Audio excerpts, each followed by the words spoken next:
আসসালামু আলাইকুম রহমতুল্লাহি ওবারাকাত। প্রিয় দর্শক শ্রোতা, আজকে যে বিষয়টি আপনাদের সম্মুখে ক্লিয়ার করতে চলে আসলাম তা হচ্ছে, অনেকেই প্রশ্ন করেন মরিচাষ যেতে কি লাগে, কত টাকা লাগে, কি কি ডকুমেন্ট লাগে।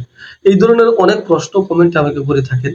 আমি সর্বপ্রথমে আপনাদেরকে এক কথায় উত্তর দিতে চাই যে মরিচাষ যদি আপনারা যেতে চান তাহলে অবশ্যই আপনাকে কোনো কর্মে দক্ষ হতে হবে, কোনো কর্মে আপনাকে দক্ষতা হওয়া লাগবে, অর্থাৎ কোনো কাজ আপনার জানা থাকা লাগবে। যদি কোনো কাজ আপনার জানা থাকে, সেই কাজ অনুযায়ী আপনি এজেন্সিতে যাবেন, একটা টেস্ট ইন্টারভিউ দিবেন।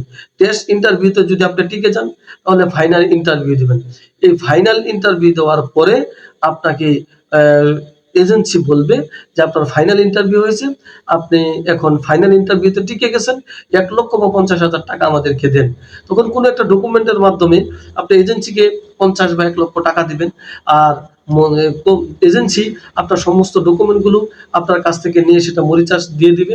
সেই মরিচাষ থেকে এরপরে আপনার নামে ভিসা অ্যাক্টিভ হয়ে আপনার কাছে আসবে। আর আপনি সম্পূর্ণ টাকা পেমেন্ট করে তারপরে আপনার মরিচাষ আপনার ফ্লাইট হবে। কিন্তু ভাই, এই প্রাথমিক অবস্থায় আপনার কাছ থেকে কোনো টাকা নেওয়া হবে না। গ্রামের দালালরা যে টাকা নেয় এটা ফাও এবং একেবারেই ভুয়া। আপনার কাছ থেকে প্রাথমিক অবস্থায় কোনো টাকা নেওয়া হবে না।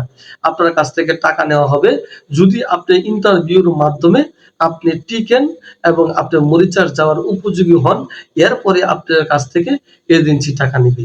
জি, আরো যদি কোনো প্রবাস সংক্রান্ত মরিচাষ সংক্রান্ত কোনো তথ্য জানার থাকে আমাকে কমেন্টে প্রশ্ন করবেন।